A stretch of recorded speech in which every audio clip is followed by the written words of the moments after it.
So a couple of days ago, I released my top 10 most surprising films of the year. So now we are going to be moving on to the top 10 most underrated films of the year. These are the movies that I think deserve a little bit more credit than they actually got when they first got released and don't really get talked as much as they should. So with that out of the way, let's go ahead and get started with the top 10 list. Not going to make this intro long. We're just going to get in and out. Such a morbid imagination, bringing dead things to life. This is a little underrated film that came out at the beginning of the year. It's streaming on Shudder at the moment and follows a struggling animator that has mommy issues, and so she kind of takes it out on her work.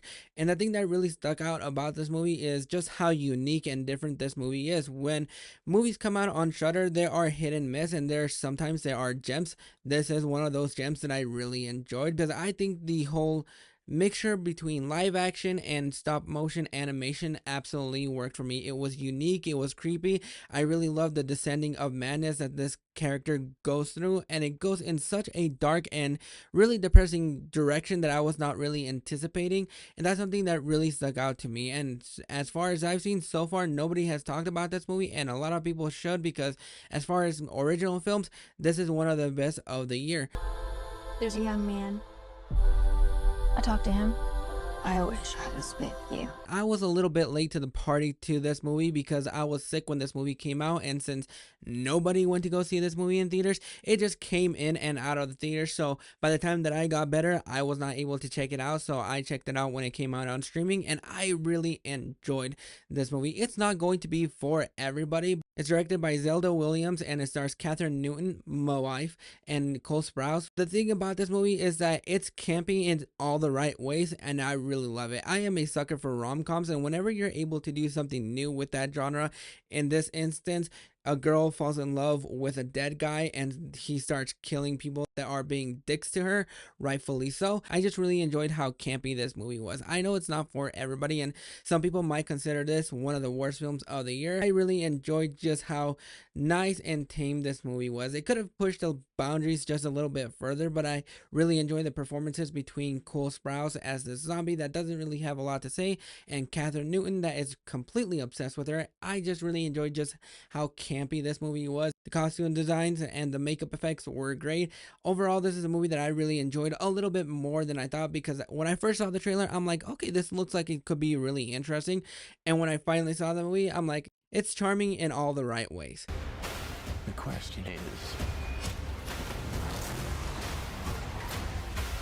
do you have it in you to make it epic? And this is a movie that I thought was a lot of fun. I don't love it as much as a lot of people do. I'm not writing its dick about it, but I really enjoyed this movie as far as a prequel goes. I'm not the biggest fan of prequels, but sometimes some work, others do. George Miller was able to make this movie really exciting and really intriguing, where the first half we're following young Furiosa, and then the last half of this movie we're following adult Furiosa, played by Anya Taylor-Joy.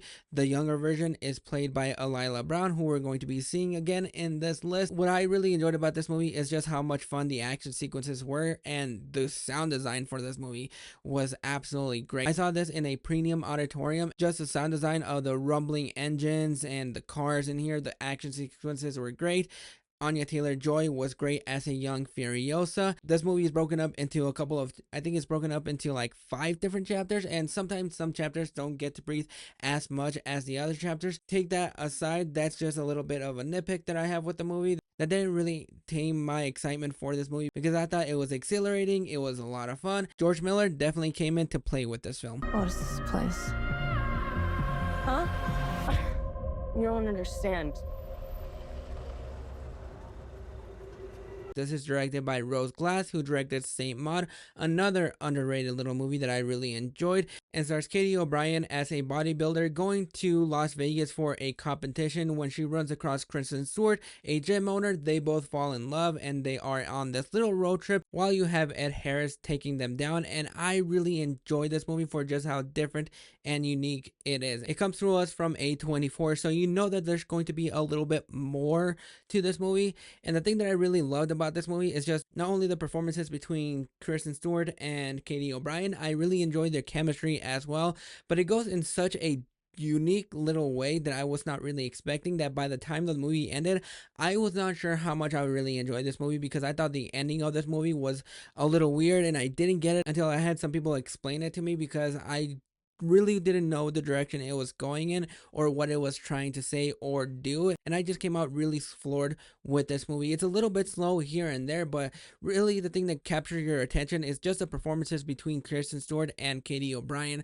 As somebody that really enjoys Kristen Stewart in some films, I thought this was the best performance that she's given in quite a while. The chemistry between her and Katie O'Brien worked for me, and it's one of the biggest highlights of this movie. Kind of wish I had a little bit more meat to the bone, but overall this is a movie that I really enjoyed for what it was and what it was trying to do. Hey there, little guy. Like I said, we're going to be seeing Alila Brown on the list again, and she stars in Sting. This is the first time that I've seen her in a film, and she later went on to play young Furiosa, like I said, and she also starred in Sonic 3 as Maria, and I thought this movie was a lot more fun than it should have been. This is a creature feature film that follows a girl and her spider, except this is a genetically enhanced spider. The more it kills, the more it grows, and I really enjoyed this movie for what it was. It's not going to win any Oscars. It's not going to be the best film of the year, but I really enjoyed just how much fun I had with this movie. It goes in a wacky direction that if you're not the biggest fan of creature features, I'm not sure how much of this movie is going to work for you. It's probably not going to be made for you, but I just came out really surprised by this movie because it could have gone wrong in a million different ways. I think this is one of the most fun that I've had in a horror film in quite a while. Can we kiss? No. What? Can I at least touch my old ass? Oh my god, you need to be locked up. This stars Aubrey Plaza and Maisie Stella. It tells the story of a girl that's going to college. She doesn't really want to take over her family's farm. When she takes mushrooms, she encounters her younger self, and so they start building a bond. Her older self, played by Aubrey Plaza, tells her what to do and what not to do, who to stay away from. When she tells her to stay away from this guy, they accidentally fall in love, and so now you have this whole thing about what would you do if you were able to go back and tell your younger self what to do and what not to do. Would you be able to follow suit or would you not? And I think this movie is a lot of fun. It's a really fun little rom-com that nobody saw. I was a little bit late to the party to this movie, and when I first saw it, I wasn't sure how to feel about it, because as somebody that really loves rom-coms, I really wanted this movie to hit me right in the feels. And then I saw it on streaming when it finally came on to Amazon Prime, and I just found it a little bit more charming a second time. The chemistry between Macy Stella and Percy Haynes White were great. I thought they had wonderful chemistry, which I didn't feel at first, but then on a second glance, I really enjoyed it. It's funny, it's charming. Macy Stella, who I've never seen or heard any of her music, she was cute, she was charming, she was charismatic, and she delivered this movie perfectly. If she didn't stick the landing, this movie would have fell apart, but boy, she had wonderful chemistry with everybody in this movie. She was just absolutely funny, charming, and if you have not seen My Old Ass, this is a fun little rom-com. Hey, Darkwing! Don't do it. I may not have a cog, but my finger can transform. Guess which one? I'll give you a limited option. This was one of my most surprising films of the year, so I'm not going to get into it as deeply as I did in my review, but overall, I really enjoyed the setup for this movie. The beautiful animation style, the story about how Optimus Prime and Megatron went from worst enemies to best friends, I thought worked. Both Chris Hemsworth and Brian Tyree Henry had a wonderful chemistry between them. They built that bond as well as they possibly can, because when you have a movie like this setting up the conflicts between these two, you know exactly how this movie is going to end, and you don't want them to go their separate ways because you really enjoyed them together, is what made this movie feel whole. I wasn't expecting this movie to hit me in the feels as much as it did, but it was a lot of fun. It's charming, it's fun, the animation styles are great, the characters here, the world building is great, and if they do a second one, I'm gonna be there day one, because I absolutely enjoyed this movie for what it was. I got him! Sammy, those are fucking onions. Well, This is the Radio Silence team teaming up again with Melissa Barrera in a little horror film that I came out enjoying way more than I should, because I really enjoyed Ready or Not. I really enjoyed Scream 5 and 6. Those two movies hold a very special place in my heart. But going into Abigail, I wasn't really sure what to expect. Was it going to be able to live up to the heights that Ready or Not did? And not only did it reach those heights, but it was bloodier and gorier and a little bit more fun than Ready or Not. This movie surprised me a lot more than I thought it was going to, because I went into this movie just expecting a fun little horror film, and seeing how vampires movies haven't been doing all that well in recent years, I wasn't sure if this movie was going to bring back the vampire genre, and I think it did to a certain degree. It definitely could have used a little bit more boost in the box office. A lot more people could have gone to see this movie. But this movie was funny, bloody, gory, everything that I want in a horror movie like this. The chemistry between everybody were great. You have Catherine Newton. This is a movie that made me fall in love with Dan Stevens. He was fantastic as this dickhead detective, and I really enjoyed Kevin Durant, who went on to go play Proxima Caesar in Kingdom of the Planet of the Apes. He was great. Don't remember the other guy's name. This was also Angus Cloud's last film before he unfortunately passed away, and I just had a lot of fun with this movie. It's bloody, it's gory. I know some people probably didn't like it as much as I did, but I absolutely enjoyed this movie for what it was. What are you doing? Just chilling down. Were you chilling down to Taylor Swift? Yep.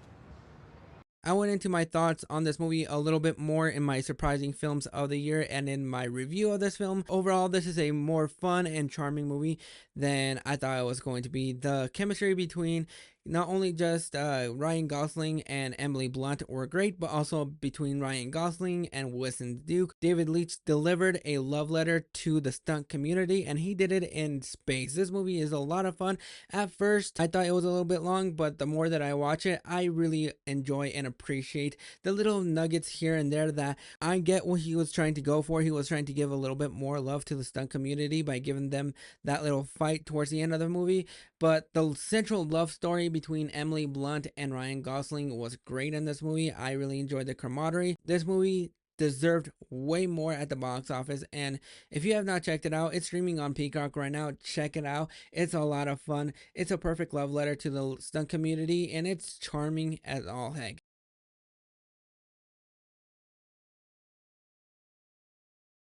I can go on and on and on and on about this movie. I went into this movie on my review and in my surprising films of the year video.